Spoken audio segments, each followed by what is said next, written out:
Hello, ladies and gentlemen. Welcome to episode 11 of Mojito with Majeeto. Today, I'm joined by another Hollywood legend, someone who has made such an impact to the comedy genre, David Zucker. You may know him from his work from directing and working on the original Naked Gun trilogy, and as well as the iconic comedy film Airplane and Scary Movie 3 and 4, and the underrated film BASEketball. So, what's up, David? It's such a massive honor, and welcome to the show. How are you? Well, I'm glad that you're honored. I'm happy to be here. I'm, still working on stuff. I've got a new script that I want to make into a movie and I've got a bunch of other projects going, so I'm working hard. So awesome. What are you up to these days? I understand you have a crash course on spoof comedy, That's and right. you also have a book, I believe. So, what are you up to?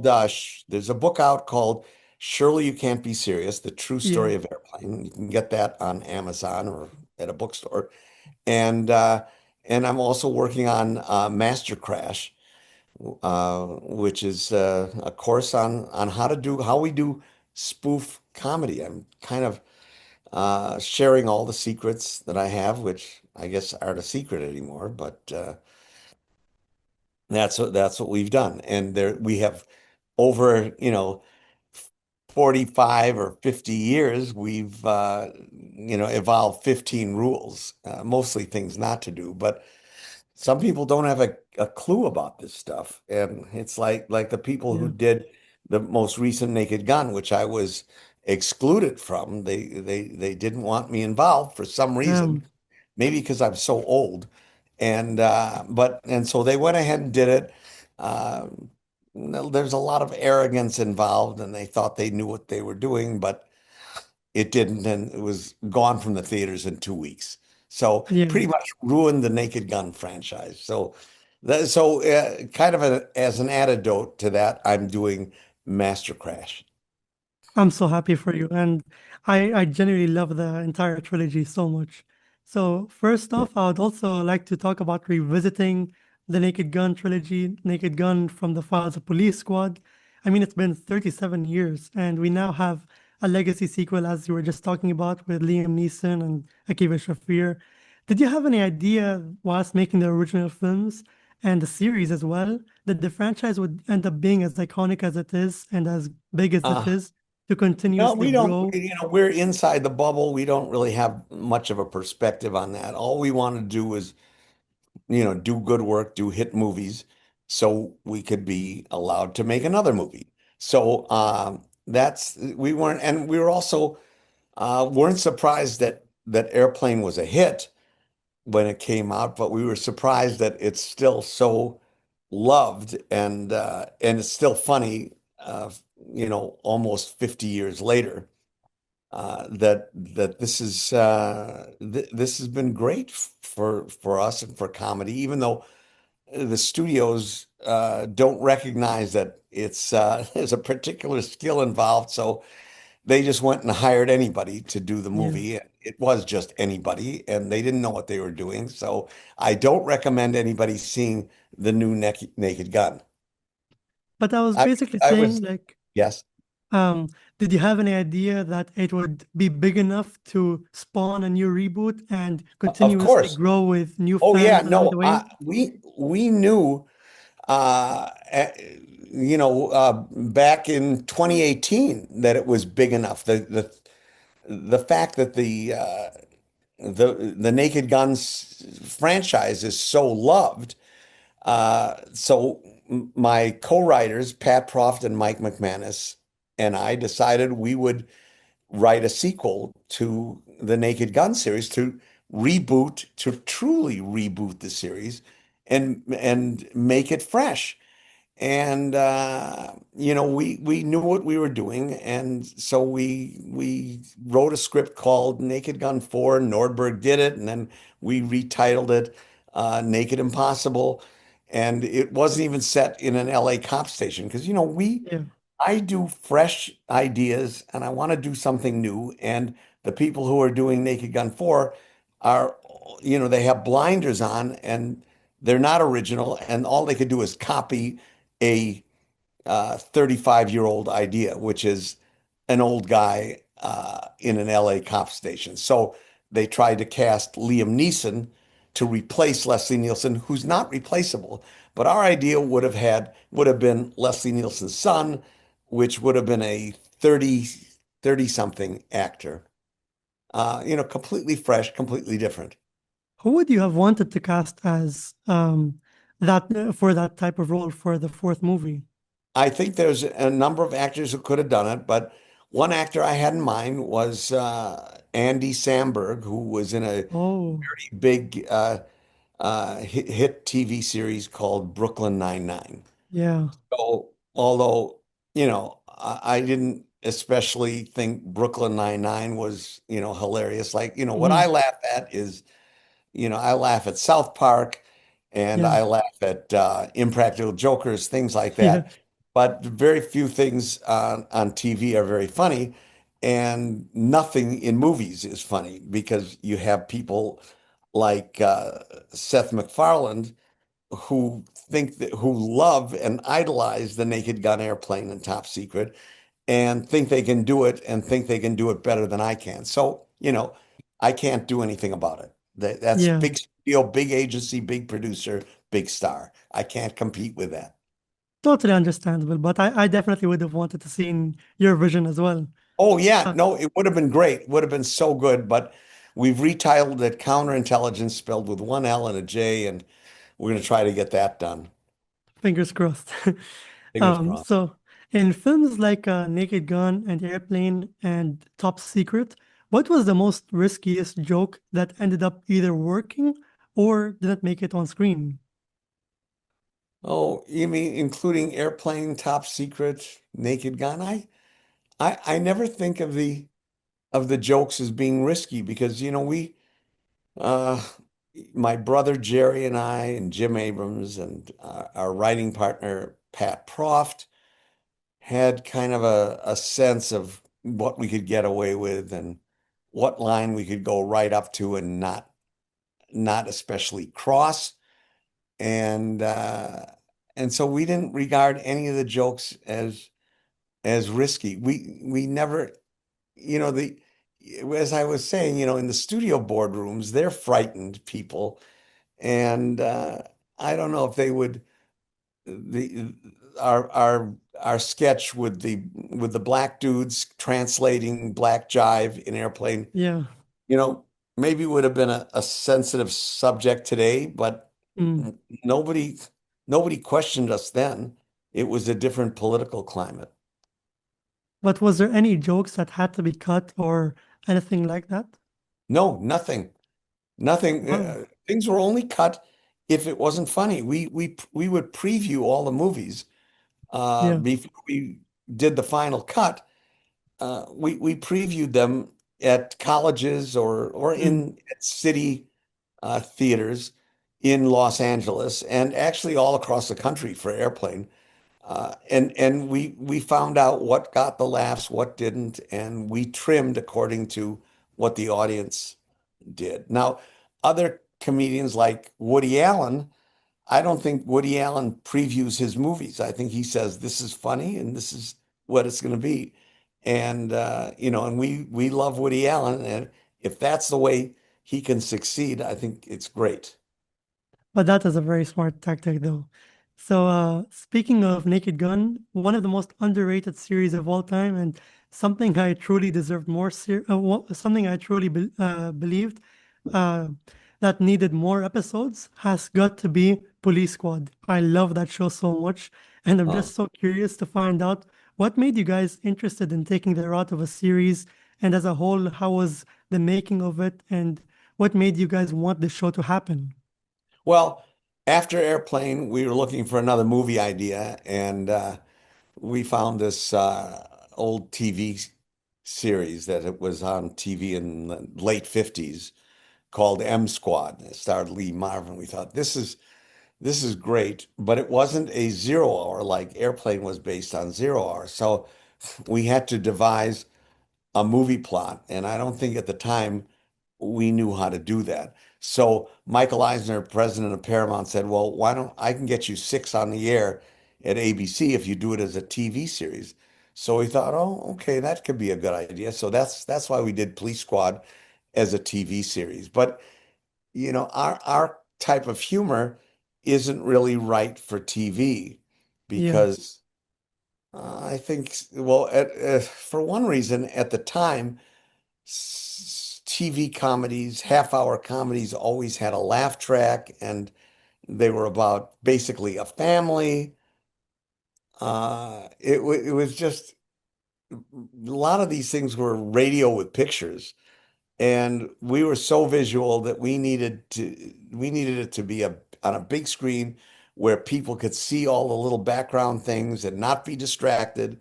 And I watched Police Squad occasionally uh with TV audiences, and they were distracted. They would talk in between jokes and they'd miss two Mm. jokes. And they would answer a phone call, and that's how. And so I think we realized for that by that experience that we needed to stick to movies. I personally thought it was too ahead of its time, Yeah, but that's right. possibly. All my flops I've judged to be ahead of their time. And a smaller question based on Police Squad is it canon to the movies? Because I was also wondering why is George Kennedy not in the series, and why was O.J. Simpson's character from the movie recast from the show? Oh, well, I think we needed a bigger star for the movie. Yeah, So George Kennedy was cast. And then I think we needed also a bigger star for to play Nordberg. yeah, And O.J. Simpson was very economical because he was very famous, but he wasn't expensive because he's, not a sought after actor. yeah, So, so that's how we came to cast. And it became, I think the series was really all white, and it was like too white. We were blinded by the whiteness of it. So I think OJ kind of checked that box. So we had a little diversity there. Well, also I wanted to talk about a little on basketball with Matt Yeah, Stone and Trey Parker. That right. is insanely underrated and so unique. And that is also another thing that's very ahead of its time.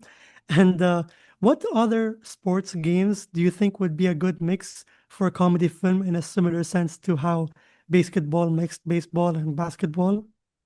Well, basketball was a combination. It was a unique combination of baseball and basketball. And I actually invented the sport on my driveway with a friend.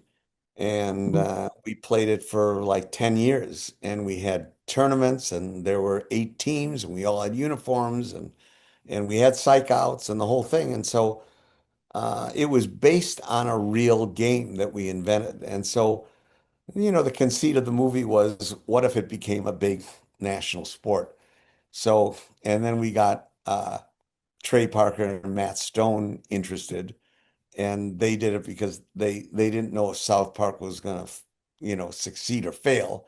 Yeah, So they signed on to be the stars of that, and we built a plot around these two guys, and it just it really worked well with they turned out to be wonderful. They also wrote a lot of the script. I think they probably contributed 1/3 of the writing, although they're yeah. not credited. Oh, that's interesting. Right. But I was asking also, what would like which two sports would you combine? Like, is a like a good idea for I another wouldn't, I, type I of would never comedy? do it again. I think that was, it just happened to be, I don't think that's generally a good idea to combine sports. It just Yeah, happened to work for organically for basketball because we really did play it, and the sport really does work. And in fact, throughout the country, that you see a lot of times charity tournaments popping up where they're playing yeah, basketball, and they have a lot of fun with it, and yeah, they raise money. And in fact, I'm another project I'm working on now is a TV show based on the movie Basketball and based on the sport, where it's a kind of a game show, reality show where Mm, teams compete from different cities in the country, just like a real sports league for big money and prizes. And very interesting. it's funny because the defense is trash talking. Yeah, I'm looking forward to that. Yeah. I would also like to speak on the writing aspect of these films. I'm just wondering with the hilarious endless bits that happen rapidly, or sometimes a more well thought out bit, which do you think is a better payoff to the audience, where there are endless bits that always land, or a bit that takes its time that ends up being absolutely hilarious, or one of those? I'm not sure what your question is. How we write the stuff? Like, which do you think lands better, a more well thought out bit, or ones Oh that yeah, are just well, endless bits? everything is well thought out. There's no improvisation in any of our Yeah, movies. We just, that's something that I think Mel Brooks did. He hired funny comedians, and sometimes they improvised. And if Jim Carrey is in a movie or Robin Williams, they improvise. And or Adam Sandler is funny in himself. And a lot of times the directors of those movies just turn the camera on and the actors will make it funny. In my comedy, everything comes from behind the camera. The directing, the writing, uh, and the actors are really just saying the lines. I mean, the actors, it's what I've always called the Uberization of comedy. You can get a regular actor who's not funny, like Leslie Nielsen is not inherently funny, yeah, but he was made to be funny through, the great lines that Pat Proft wrote for him. yeah. Uh, yeah, all when Leslie Nielsen died, there were a lot of many obituaries, and they always mentioned all his great lines, but they were all written by Pat Proft. So, in any of the comedy that you write, how do the jokes come to your mind? Like, do you see something funny that happens in your real life experiences, similar to basketball, and you think like, "Oh, I have to write that down." Like when I'm writing something Yeah, like that. basketball was more difficult because we did have to write from real life, Yeah, and we had to write about these two young guys uh, who created a sport, and then we had to put in the conflict between the two of them. So it was a bromance in a way, and they got in a fight, and in the third act they solved it, and they loved each other. And other movies, we got it from, the true basketball wasn't a spoof really, but the spoofs like Naked Gun and Airplane were based on serious movies. So we would watch the yeah. serious movies and just put in the jokes. Particularly, especially in Airplane, follows the plot very closely of Zero Hour, which was a 1957 black and white movie. Oh wow. I'd also like to talk about your comedy. How did you grow up with comedy, and what ended up making you have the type of humor that you ended up having in your movies and stuff like that? Well, me personally, I think I grew up needing a lot of attention, so I would make the other kids laugh. I would try to make the teachers laugh, less successfully probably, but I would, you know, be a class clown. And then I also would read Mad Magazine, which was very popular at the time. They even had a Yeah. a feature in it called Scenes We'd Like to See. And then we'd watch serious movies. I'd watch serious movies with my brother and Jim Abrams, and we'd always kind of put in our own lines. And so all that led to making Zero Hour. I mean, making Airplane based on Zero Hour. Now the now Zaz, the legendary trio group, which includes Jim Abrams, rest in peace, such a great director, and your brother Jerry. You guys were Yeah. fantastic together and did stuff unlike any other director did before. So I'm wondering, how did Zaz, the legendary trio group, come to be what it was? Oh, well, of course, Jerry and I grew up together in the same house. And then we knew Jim. We met Jim in high school. And our families were close. And the Abrams family would come over for dinner.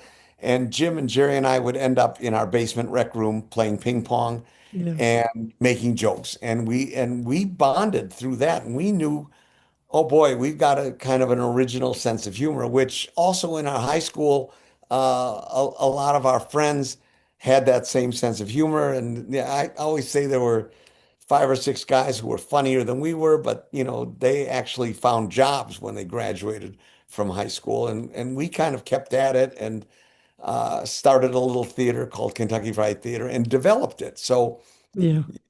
yeah, and we developed apart from all the other Saturday Night Live comics and so we were able to establish our own identity and make it original, unlike the new Naked Gun movie, which is not Yeah. original at all. Right. And I know you guys still work together and projects overlapped, but could you speak a little more in depth on what happened more over the years with Zaz and why you guys split up? Oh, well, we did four movies together where we directed together, and then those movies weren't making a big profit, or Oh, because we didn't have a good studio deal, so we had to split one little director's salary, and it just, it wasn't worth it. And we all had our own ideas. Jerry wanted to do Ghost, Jim wanted to do Hot Shots, I wanted to do Naked Gun, and so we thought we have to go out on our own. And none of us had ever directed on our own, but we ended up doing okay. So, yeah. Jerry should have been nominated for Ghost for Best Director, I thought, but the movie was nominated, and Whoopi Goldberg won for Best Supporting Actress, and Bruce Rubin won for Best Screenplay.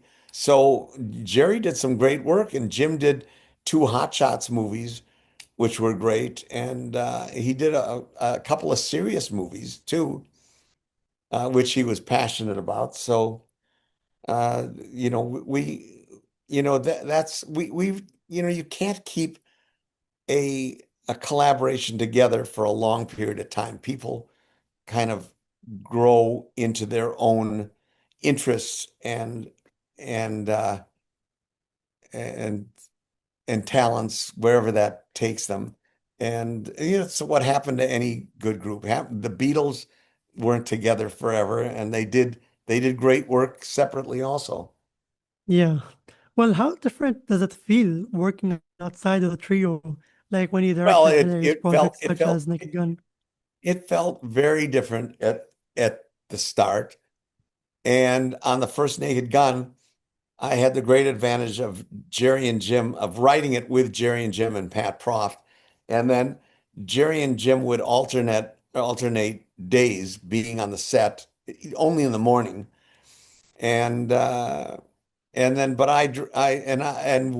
all wrote the first draft together, and I wrote the next 25 drafts myself. So Yeah. that's what directing is. You got to be writing and rewriting every day. Well, that's really interesting. And as someone as iconic as you, who had made and were part of the making of some of the best parody comedy movies of all time, do you understand or have a perspective as to what caused the decline of parody comedy films and comedy films in general over the years? Well, there's a number of factors. Uh, One, there weren't a lot of fresh ideas, and I didn't have a really fresh idea until I wrote Naked Gun, my version of Naked Gun 4. And Yeah, that was in 2018 would have been great if it weren't for Seth MacFarlane taking it over. But and then a lot of people tried to copy it. Mel Brooks tried to copy it in Spaceballs, and I did the scary movie, very successful Scary Movie 3 and 4, and then Bob Weinstein wanted to do Scary Movie 5. I didn't want to direct it because I never want to do a third one. I didn't even do Naked Gun 3. So I produced Scary Movie 5, and it was terrible. And it was, that helped kill it. And then there were these two guys named Friedberg and Seltzer. They did a lot of crappy movies, Yeah. and people got tired of it. There wasn't realistic. And it took a while till I had a really good, fresh idea, which tragically was killed by Seth MacFarlane and Paramount.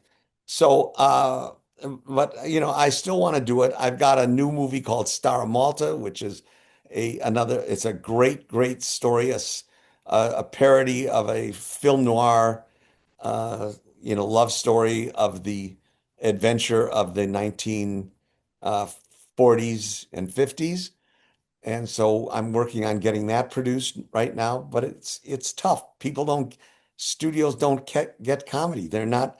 These executives are not a lot of laughs. They're like a pilot who is flying a plane only on instruments and doesn't look Yeah. out the window.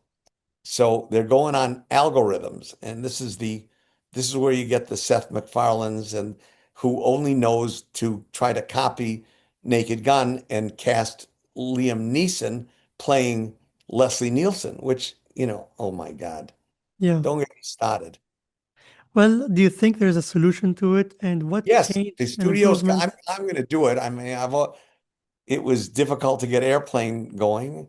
And it Yeah. was difficult to rebuild my career after BASEketball, and I got it going again.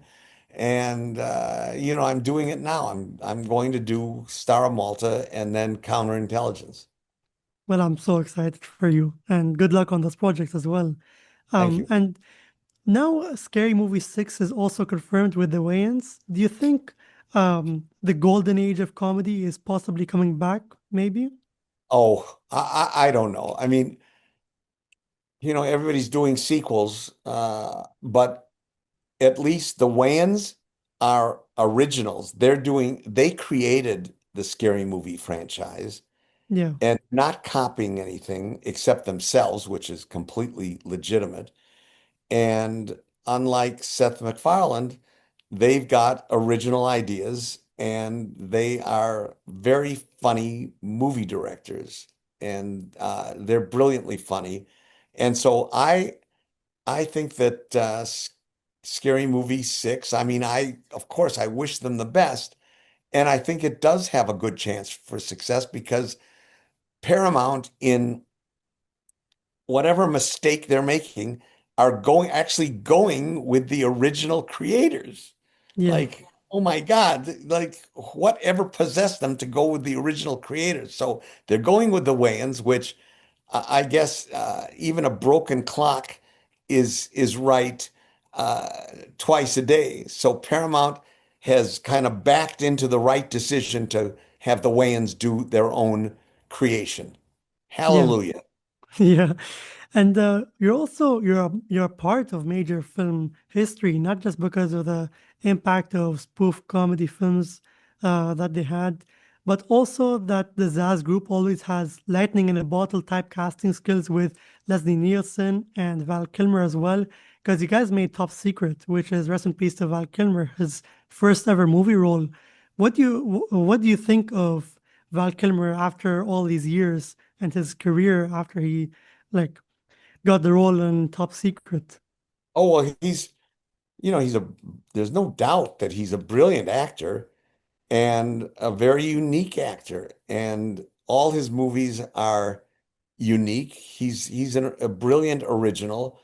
And, in Top Secret, it was our fault that we didn't really write him a character because in movie writing, you have to, write into a character, something in the first act, a intrinsic problem that he has with his personality or in his makeup that is deeply felt and he needs to learn from and Yeah, overcome an obstacle in the second act and then solve it and execute what he needs to execute in the third act. So we didn't know that on Top Secret, although the movie is really funny. Uh, so Val was a little lost in Top Secret. He didn't have a character. So, and we interpreted it as he was a little moody, but it wasn't. I used to talk about this with Jim Abrams in the years since. And we said, gee, it wasn't all, we kind of blamed it on Val, but it wasn't his fault. I think Val, as an actor, as a Juilliard trained actor, was trying to do the best that he could. I mean, as you said what you said, did you still see any potential stardom within Val Kilmer whilst working on with him for Top Secret? No, we just thought, he was the best person who auditioned, and he could sing, he could act, he could even play the guitar, although we didn't need him to, but we just thought he was great. And so, it's like if you think a piece of art is great, then you buy it, and if your judgment is correct, it will appreciate because Yeah. it is really a great piece of art. So, and I think we saw something in Leslie Nielsen, and we saw something in a lot of these actors that they had. So also Charlie Sheen, but Charlie Sheen had already had a career by the time he got to us. So last but not least, you've got the legendary, iconic 15 Rules of Comedy written by you. So I'm wondering, as smart and as great as those rules are there any other rules you might have thought of in the later years? Well, there's tons of terms, and once we get past the 15 rules of comedy, which I'm teaching in mastercrash.com, Yeah. uh, we're going to we have a glossary of terms, which is like 100 more terms, which I'll explain. And they have to do with writing, directing, editing, acting, all aspects of filmmaking. And they're things that, they're not just theories, they're all concepts that I've encountered in my career, and I've learned from my mistakes. Because, it's like I, I always say I never learned anything from the hit movies. I learned something from well, I don't want to say flop. I want to say the cult classics. I've Yeah, learned yeah. from those. And so I want to, and my frustration at the terrible mishandling of the new Naked Gun movie. I want to tell people why this happened, why this disaster happened, and I want to point out how it could have been done better. I also got one tiny bonus question, if you don't mind. What Sure. does spoof comedy and comedy movies in general personally mean to you? Oh, it's just something that I came to